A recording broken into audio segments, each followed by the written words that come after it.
Start recording, here we go.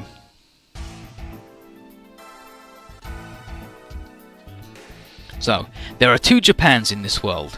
One had not been involved in any major conflicts until the Great Space-Time Quake, and in the New World is a place of relative peace.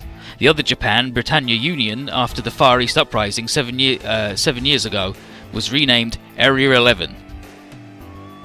The Japanese people were renamed 11s, and, apart from a small number of honorary Britannians who had sworn allegiance to the Britannia Union, were subject to blatant discrimination. In response, a number of the 11s organised themselves as a resistance movement and began to resist the Britannia Union. Among them, the Kanto bloc boasted a sizable number of refugees from Austrasia and took advantage of the deteriorating state of lawlessness in Area 11 to spread its influence outward. Nevertheless, the disparity in power between them and the Britannia Union was massive, and the 11s faced a truly desperate situation. While the flames of conflict crept across the world, Area 11 remained peaceful under Britannia Union rule, until that day arrived. We are indeed Code Geass now.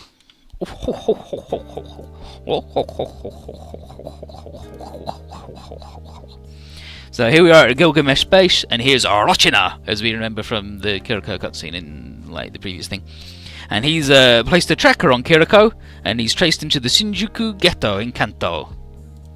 Full Metal Panic Gwen, Z3. So this is Z2 Part 1, Z2 Part 2, and then there's Full Metal Panic. And Full Metal Panic also in V, it's going to be a wild ride. Kiriko Kuvi. Meanwhile, at Ashford Academy, in Area 11 in Tokyo, the Student Council are having a meeting. And here's Millie. And here's Shirley. And here's Rivals. And here's Saji. So, Saji and Louise are here to hang out. And Millie Ashford, as you might guess from the name of Ashford Academy, and Millie Ashford, she's the leader of the student council and has got friends in high places, and she's stylish and cool. And she begins to tease the newcomers, but and there's Nina, she's awful. But and Louise makes that face because she's being teased. But Lelouch Lamperouge wants to get straight to business. He's fed up with his tomfoolery shenanigans, and he wants to get straight to business. And that business is the invitation of a new member to the circle of the student council. But everybody already knew that. And the new member in question is the talk of the whole academy.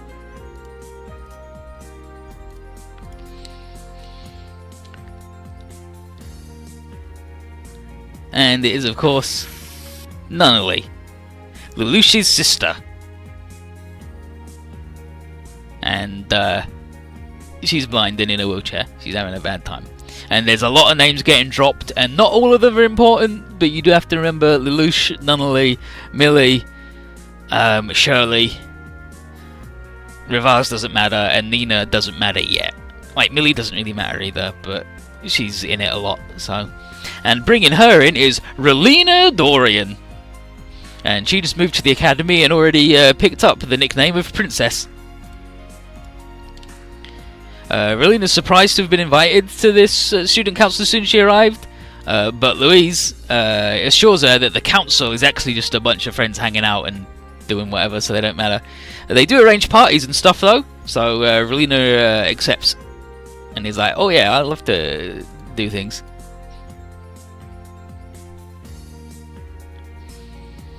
And anyway, time for introductions. First is Millie Ashford, the granddaughter of the chairman of the school board. Next is Shirley Fennett. This is just kind and nice to people. Next is Revals Gardemond. And he's a wild dude. He sucks, but he's a wild dude. Then, Millie's old friend, Nina Einstein. She's smart, right? And we know Louise, and we know Saji Crossroad, because Louise is abroad from Spain, blah blah blah, we did that, and Saji wants to be a rocket scientist. Howdy Rosephine, welcome to Code Geass Bullshit Time. And then finally, the introduction is Lelouch. I'm going to click the thing. Oh my god, look at Lelouch, she's beautiful. That goddamn beautiful Lelouch. But here's Millie's second in command, Lelouch Lamperouge. He's a chess ace. Sure, he's got a crush on him, and he's our protagonist for the further viewings. And he's come here with his little sister Nunnally, and she lives in the clubhouse because she's blind and can't walk. Relina's father is the Vice Minister of Foreign Affairs for the UN, so he sent Relina to Area 11 to learn more about the world and how it works. Lelouch agrees that Area 11 is a good place to learn about the world in many ways, but not if you stay here in Tokyo, which is the privileged bit. If you want to see what's really going on, you'll have to leave the Britannian Tokyo and see what's going on in the ghettos where the Japanese people live, or as they are known, the 11s. In fact, the ghettos are real fucking bad. Some of the Japanese people swore fealty to Britannia and were named honorary Britannians, but many refused and started a resistance movement. And the Australians from Bottoms, they're from space, they ended up here, and they just went in they were just put in the ghetto because they didn't live anywhere else, they didn't belong anywhere else. And they're mostly soldiers without a war. They've been, they're fighting dudes, and that just adds fuel. Lelouch finishes his backtracking and doing all his thing by just saying, actually, you know what, you shouldn't go there, it's awful, it's a silly place, and forget all about it. And then inwardly he was like, ignorance is bliss, but I don't have that luxury if I'm to create a world where Nunnally can live in peace. Relina is not a worse girl because Nina is in this very fucking room. Yeah, and Tony's like, I will make a place where Nunnally can live and be good and safe. Meanwhile, elsewhere, in the Shinjuku ghetto, Crow snuck in, and he's like, damn, I'm gonna track them colony Gundams down, and what the hell am I gonna do? This place ain't as good as the squeaky clean Tokyo just next door. It's pretty horrible, actually. And then, a girl named Kokona, like coconut, but she's Kokona, is here, and he's like, what the hell are you doing here, mister? You don't look like you're a Britannian. Yeah, it's like, what are you doing so far from the Britannian Union? He's like, oh, is it that obvious? He's like, honest Britannians don't come to places like here, but dirty ones do. Like, there, she's like, a dirty. But he's like, well, it sounds like and she says, the enforcers are after somebody, and he's like, nah, probably not me. Like, maybe it's the Gundams, maybe, you know? Maybe Kokona's a lead. But she catches, onto his bullshit already, and is like, alright then, let's go have a good time. Sabisu. Yeah, I'll offer you my services, little man.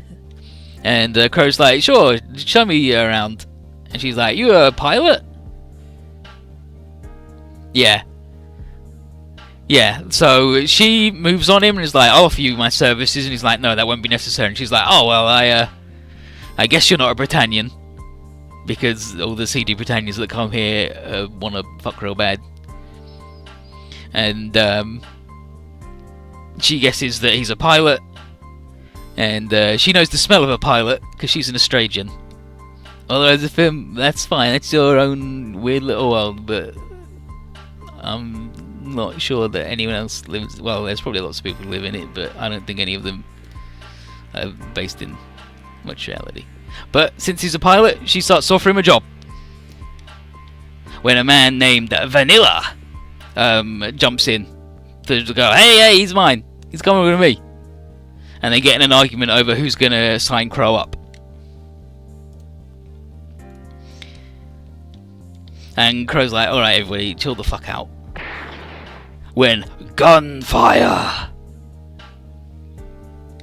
And Crow is like, oh shit, I guess it's aimed at me?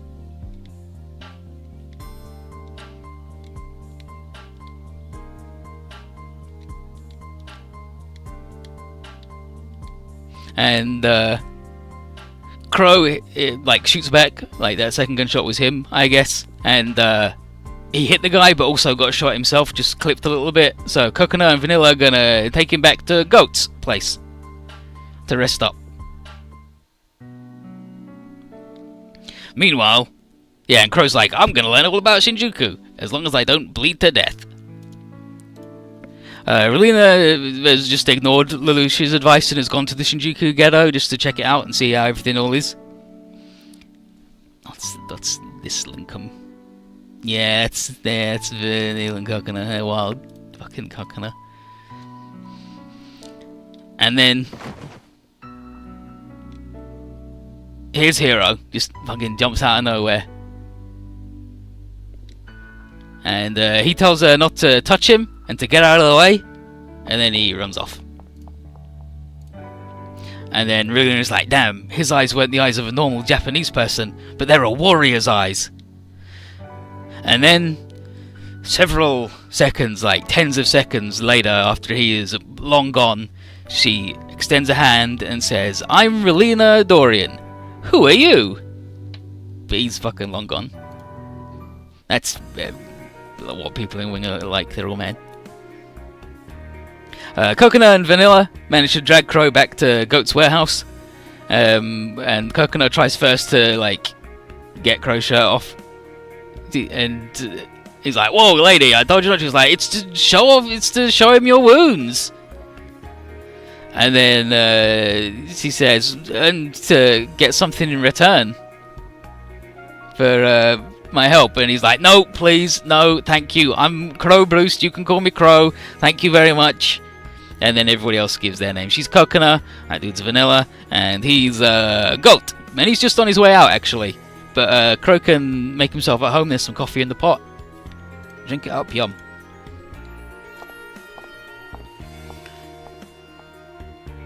So he leaves, and Coconut and Vanilla have a little gossip, and apparently Goat's been meeting with a young man, and a Bottoms pilot at that.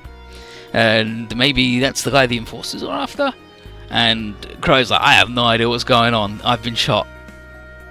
But whatever. Coconut takes another shot and just says, you know what? Crow, let's go and watch the battling.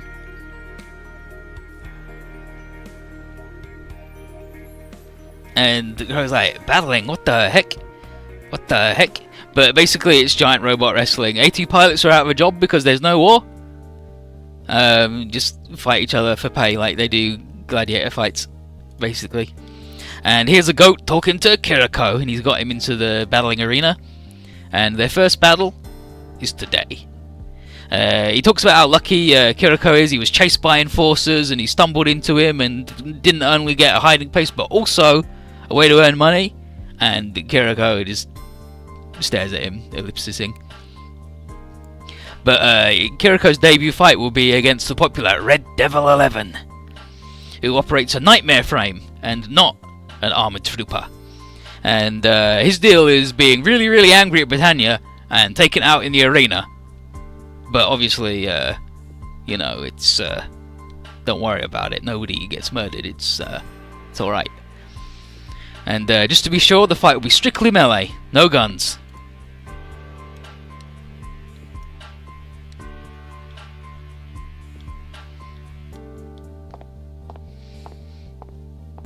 And snooping is Conan, the dude who was like, Kiriko, go find the tube. You found the tube, get out of here. Now I'm gonna shoot you. Fuck you. But he tried to take him out after he found the lady, and he's like, I have found you, Kiriko, after all this time in the Gilgamesh.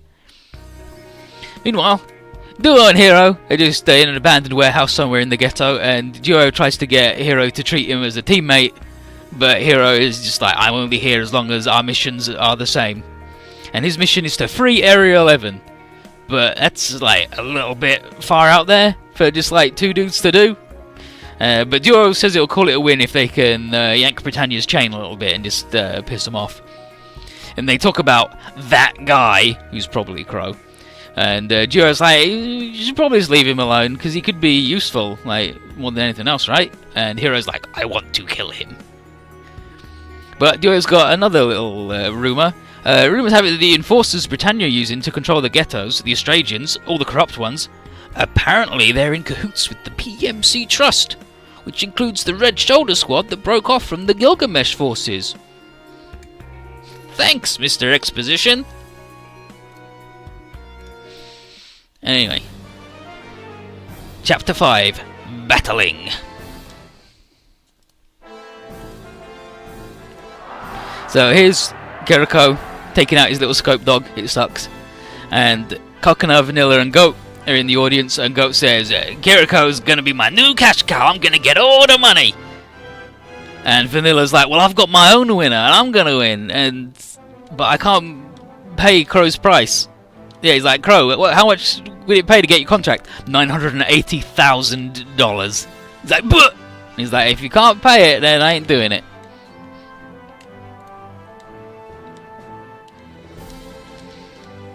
But they're gonna. Who's your guy? Kiriko Kubi. He's pretty good. Yeah, how much did you do? $5. Don't worry about it. He's a good boy, and I'm gonna bet on him and win all the money. And then his opponents come in, but it's not the Red Devil, and it's more than one dude. It's 2 versus 1, and that's not very nice, is it? And they're working for Conan. And he just came into Shinjuku and took over the entire battling stuff, and he's going to test the newcomer. And the crowd are cheering and loving this shit.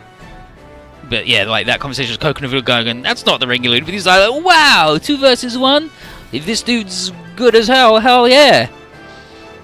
And everyone, and then Go's like, no way, Kiriko, get out of there, you can't win 2-on-1. But Kiriko doesn't give a shit. And he steps up. And internally, Kiriko's like, Conan, I'm gonna get some goddamn answers out of you. And he's ready to punch. And that's it. He's just ready to go. He's a good boy. He's a brave boy. He's a powerful boy. He's a lucky boy.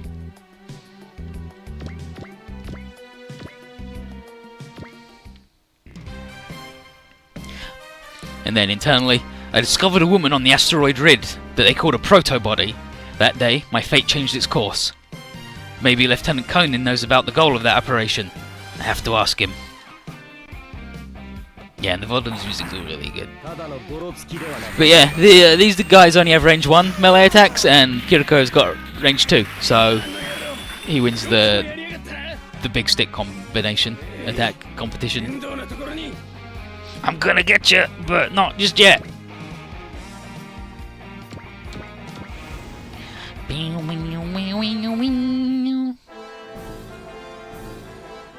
Home punch.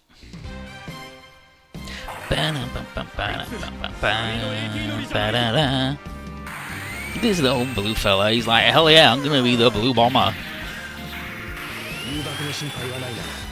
It's okay, Kiriko's, I'm pretty sure he's now invincible. Direct attack. My main camera. Okay, 40% chance. He's still got a way to go before he's the Superboy just yet, I guess. Yeah, they actually oh well, that's a game over, I believe.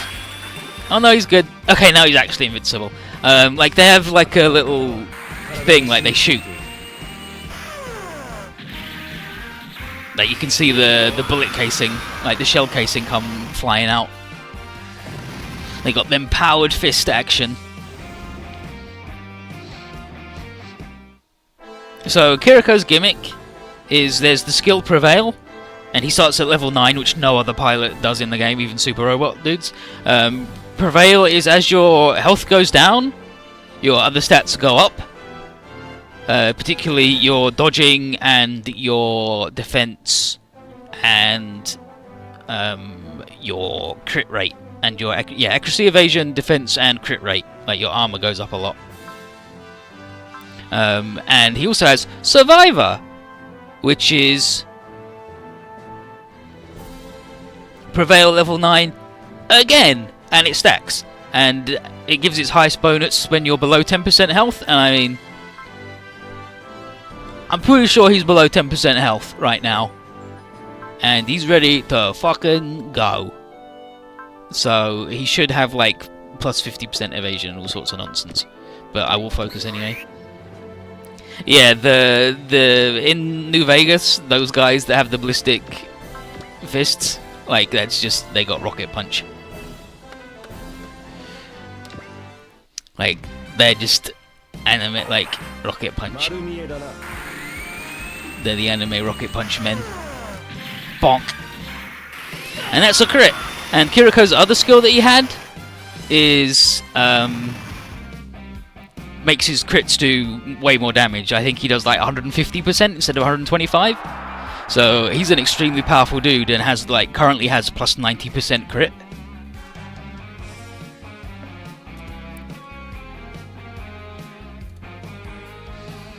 And so Conan's like, oh damn it, the crowd love him, but he survived, fuck him. And then the Red Devil has appeared. And here's the Red Devil. And her name is Callan. And she's sick of waiting for Conan's stupid, shitty games to end. And the crowd's cheering and they agree. Enough with the shit, time for some fighting. So the Red Devil is going to show the whole ghetto what real Japanese people can do. And it's like a gimmick of being a mad-ass Japanese person isn't an act.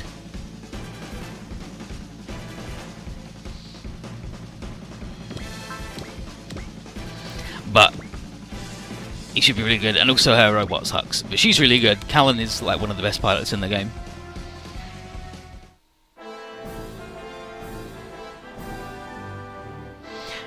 Still can't hit him though, because like she's pretty good, but he's the $25 billion man. So here we go. I started battling to practice my my Nightmare Frame, his KMF piloting, but I didn't think I'd fight someone this strong. If I can't beat him, I can't beat the Britannian Union. I gotta try. Yeah, unfortunately for Callan, Kiriko's the sleepy boy. And you're not touching him.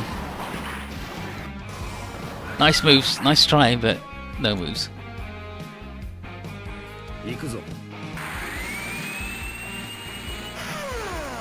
Bonk!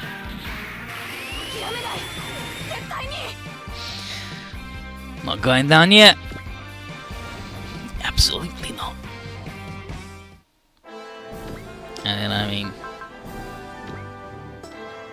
I guess I'll punch her again. I should have shown what his numbers would have been without focus, because I'm pretty sure it'd still be 0. Bonk. But until now, he was like, well, I lost. And then Conan's summoned some goons to break up the show. And she's like, no way, I'm still good to go. And then this dude is like, Damare, honor. Shut it, woman. And they shoot. And it's like, but wait, they're unarmed. That's not really fair.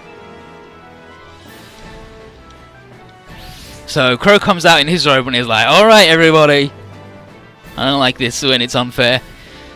And he's like, yeah, I can fight, I'm pretty good. And then Goat comes out and is like, Kiriko, try this friggin' goddamn guns. Same with you, the devil. Get equipped.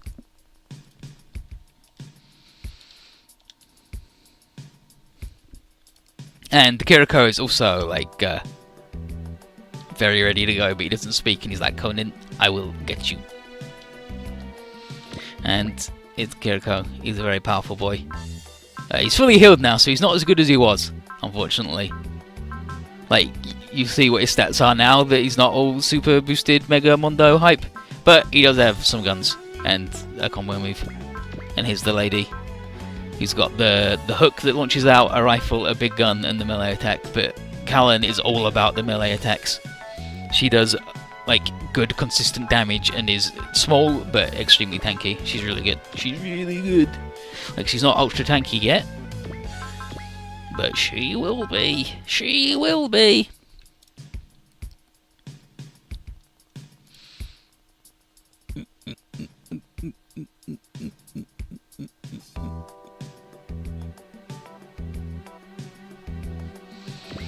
Let's give her the old aimer.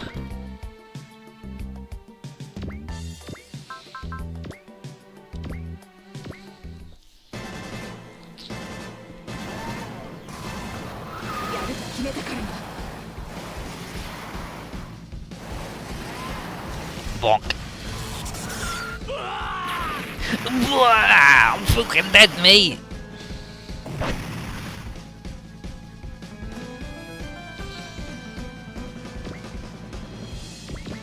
And we'll send the Crow out to mess with everybody. 90% pre-focus. He's also medium compared to everybody else is small, so he does have a harder time hitting everybody, whereas these guys are small as well, so they're even.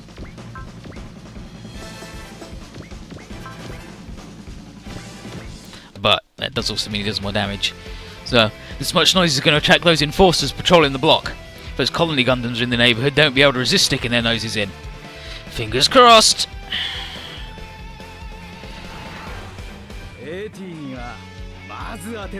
Matey, I got you number, buddy.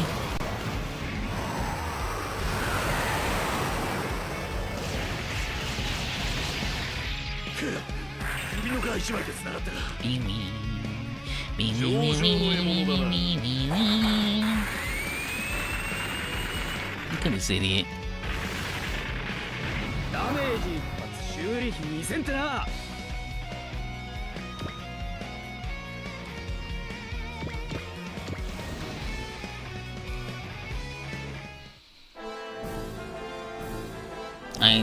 Yeah, dude.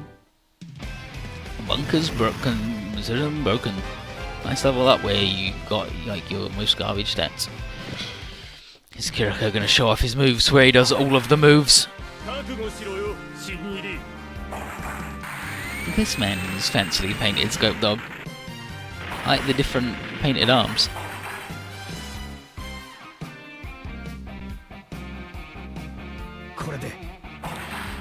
This is... And it makes sense to put bottoms and gears together because, like, the Gears robots are like a big love letter to the bottoms ones with the skates and being small and shitty.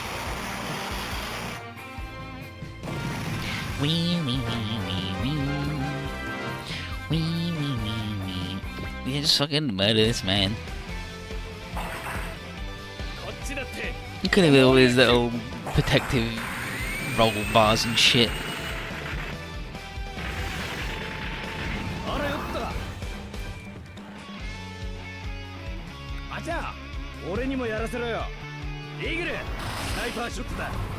Eagle sniper shot. Here we go. Armor penetrating, high explosive.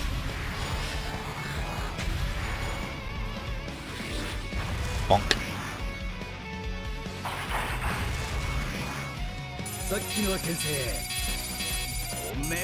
Fire control system all ready to go. Dodged into it. Crow's a genius. Such a long animation, I hate it. Yeah, then it goes super mega mondo super robot. Where everyone's got a million custom amazing things. But some more incoming. It's the enforcers in their helicopters and weird little tanks. And Conan in his own little scope dog because he sucks. Vanilla, Conan's in the AT, he's like, wow, that sucks. And then Duo and Hero arrive to even the odds.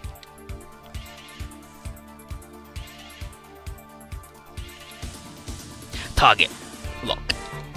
Murder that man. Area 11. Whew.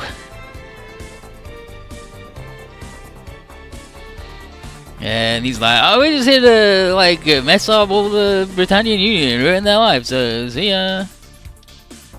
And now we have 2 turns, I believe. Within 2 turns after the arrival of Hero and Duo, destroy all enemies except Conan, then defeat Conan. Yeah, when Lelouch gets the Shinkiro, he's actually, like, super gross. Like, probably actually invincible. And, like, one of the few people that, when given the choice, you give him the free barrier. Full upgrade bonus instead of like plus movement or plus range. You just go, no, free barrier please, because his barrier is incredibly powerful.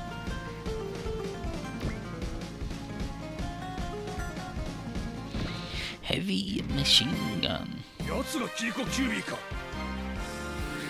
Oh, they got some formatting errors there, but you're going down, Kiriko Kubi.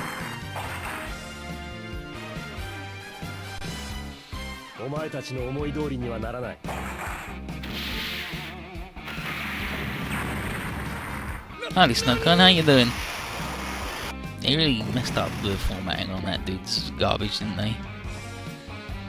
Okay, I need you to actually like attack my dudes, because I've only got 2 turns after they arrive. He wants to get Kiriko though.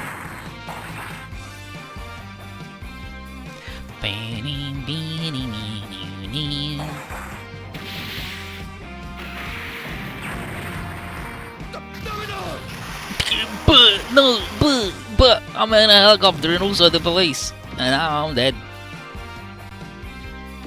Let's look at Callum's large gun. Maybe you're just trying to survive. If you're gonna be Britannia's lapdog to do it, you and I are enemies. I'm Japanese. I'm not an 11.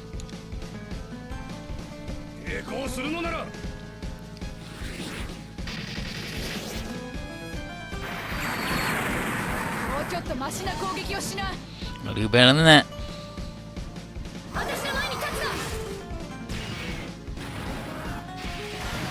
Bonk.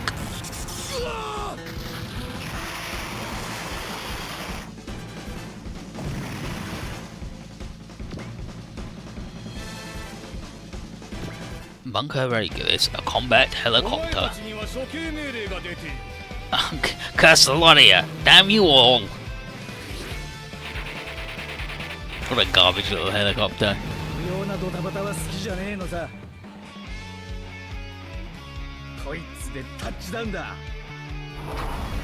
Is the little touch?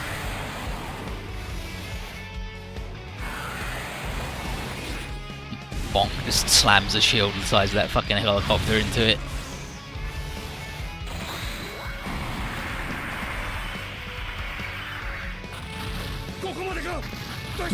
Up till now, I wasn't dead. Okay, the tanks don't have post-movement attacks. That's balls. Oh, they do, but just at really close up for some reason. Those other dudes just didn't want to attack. Look at this little thing.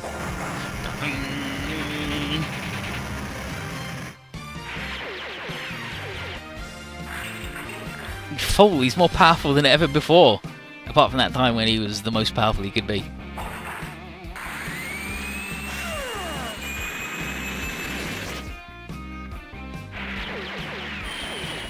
Blamp.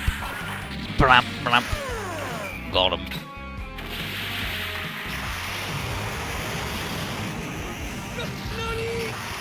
What the? That poor dude just... What?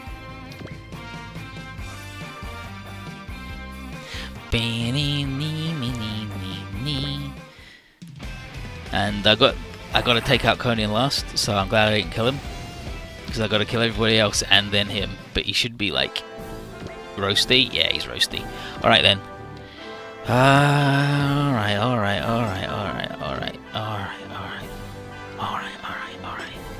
These dudes, I'm glad I leveled them up. This dude's ready to go though. Like straight up, he's ready to get the fuck. Beam, scythe, and bumper brape. Bumper brape.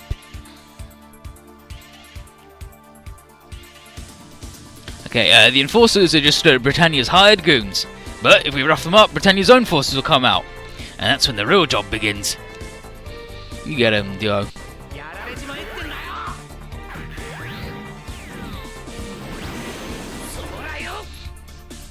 And then Crow will give him the bumper.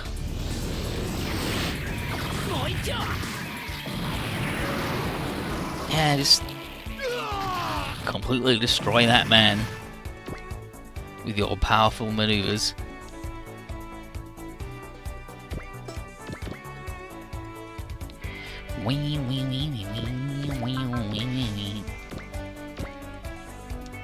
Okay, chop that dude up. This dude's at 112, unfortunately, and you need to be 120, which he won't hit just yet. I gotta kill a couple of nerds first.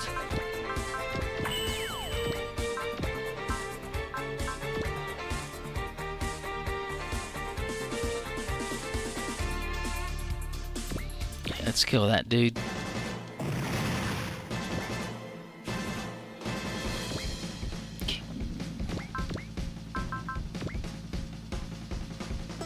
Can't afford to have him miss. Okay, so we'll snipe that Joker and hopefully kill him. Got him. I should have moved him to be in a better position for hero, actually. Just for supports in general. Another bunker break. Thank you, Crow. Okay, and now he's 115. He should get 5 for killing a guy.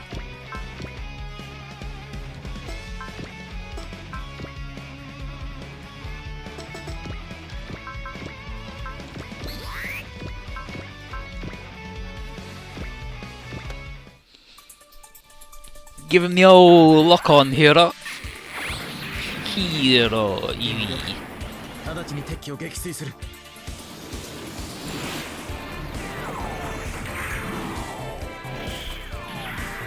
High ceilings in these battling arenas with the, you know.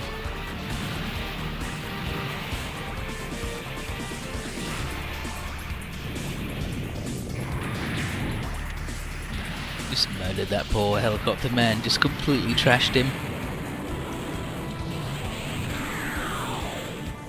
That dude's dead. That dude's ultra dead. That dude's like the most deadest dude we've ever seen so far. Okay, now it's just this dude.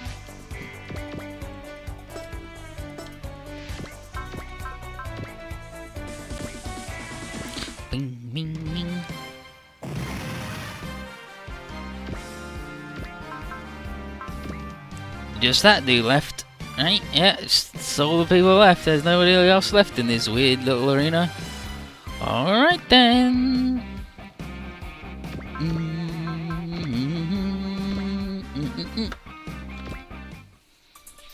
Yeah, it is goddamn 3 AM. It's alright, I'm gonna be ending after this, and this is the last man to blow up. You should blame me, it is my fault for being too good.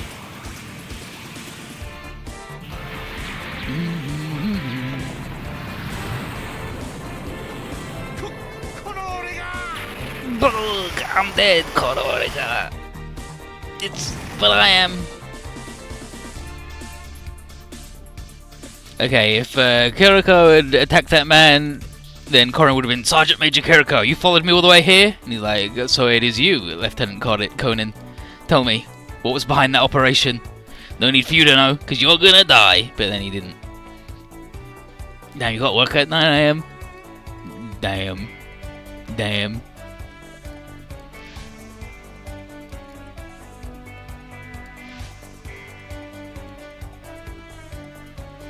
Oh, I guess Survivor doesn't do that this game, apparently. Apparently, like, it just boosts your stats in this game instead of being Prevail level 9 times 2. So, just ignore everything I said about that then, because it ain't that. Let's have a look. Like, that's what it is in Z3, and I want to say Z2 Part 2, but apparently it's not Survivor.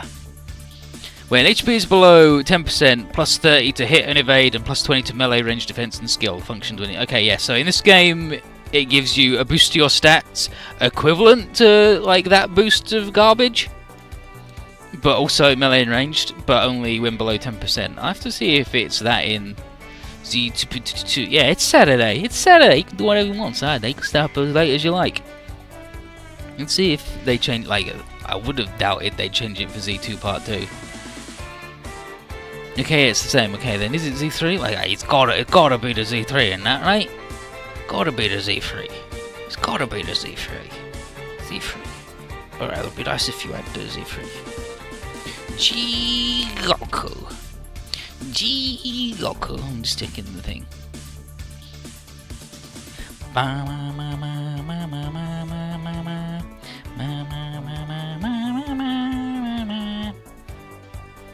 G-Goku, like, I'm pretty sure it must have changed then.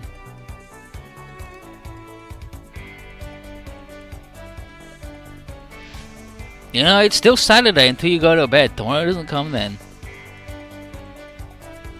I have no desire in that is when at 10% or less hit points, all base stats are raised by 20. But it just gives you the friggin' bonus of like the statistical equivalent of the bonuses that Prevail level 9 would give you, but only when you're really weak. So I guess he's different. He's good in a different way. But he's still really good, and like that's why each stage has a thing you can do with Kiriko, an enemy you can attack to get slumped down to below 10% health. Like every stage has a thing. I don't know what any of them are, but I know that's a thing. But anyway, he's good. He's good. And just ignore everything I've said. So here's going in. He's like, Kiriko, you should have died back then. Blech. And he blows up. And then Goat yells to Crow and Kiriko to get the hell out of here, because otherwise this place is going to be calling the Britannian Union soon, they'll be in trouble. And then Crow's like, alright, the Red Devil 11, Mystery Man, Colony Gundam, we need to get the hell out of here.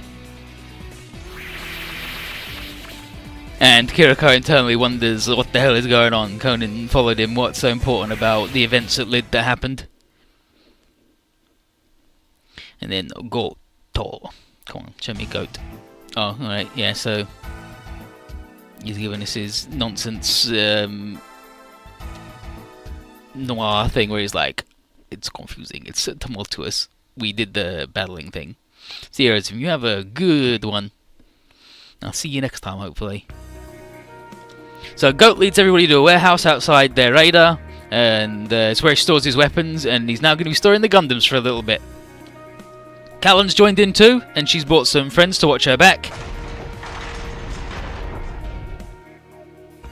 Being Ogi, who sucks, and Tamaki, whose voice actor died like last month, I believe, or the month before, like very recently. She's understandably a little bit skittish about crashing with a bunch of people that she didn't even know existed a while ago. And Duo knows exactly how she feels, but the alternative involves fighting off the police and the Britannian army forever until they die. And they do introductions all around between the Gundam dudes and the thing, and he's like, I'm Duo, and I'm the Death Side, blah blah blah.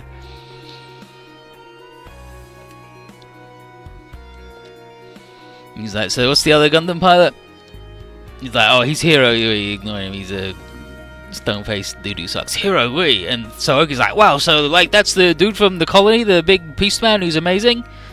But Ogi is Kaname Ogi, a leader of the Ogi rebels, and Tamaki is the treasurer.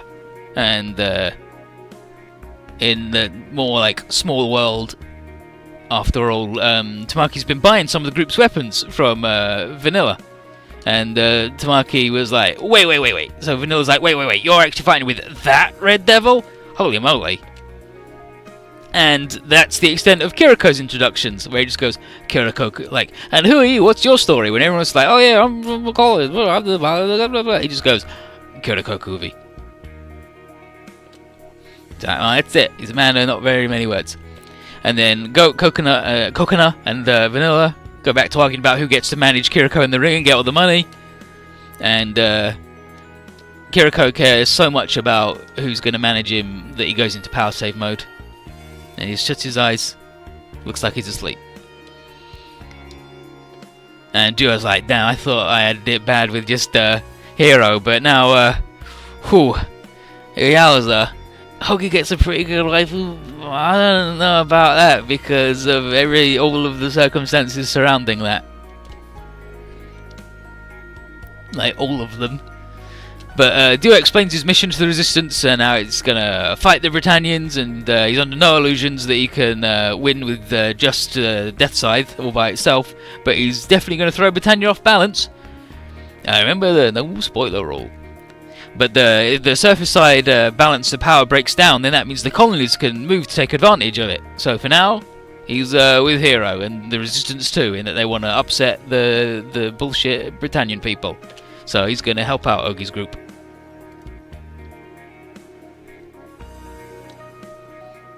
And Hero just goes, fine, whatever.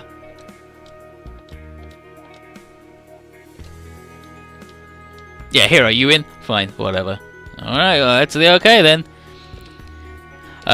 Fighting Britannia means fighting the enforcers of the police, so Goat's gonna sell Ogie's team some firepower, and they get to borrow Kiriko as a bonus.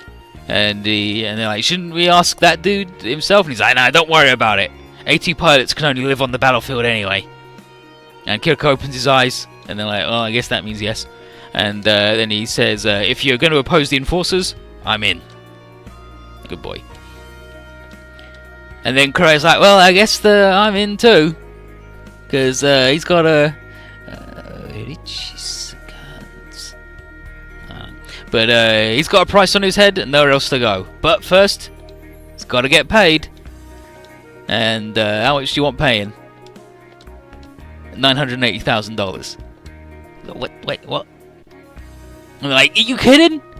Are you kidding? You can't ask that much for such tiny Resistance. And he's like, alright then. 50G per job. Alright? And he's like, that's just a quarter of what he gets out of Otsuka on the other route. So, you know. But he's got a bone to pick with the Union, anyway. And then Khan's like, what does that mean? And he's like, ancient history. I almost have to thank him for it. It's like, alright, Mr. Cryptic Bullshit Man. And Callan made a weird face. Next day, at the Ashford Academy, everyone's talking about how the scuffle in the slum in the ghetto made a huge deal on the news. Incredible. Amazing.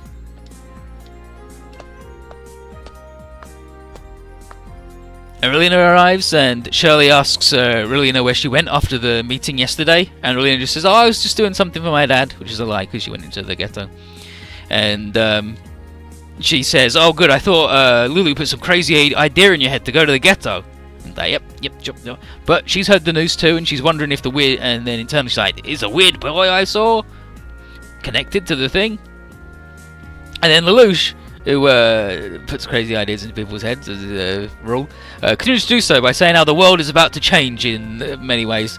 What he doesn't say out loud to Relina, though, when we get to him in the parentheses, there you go, is that is like, can I do something to change it the way I want it to be for Nunnally? And he says, I need power. Enough power to change the world. And that's that.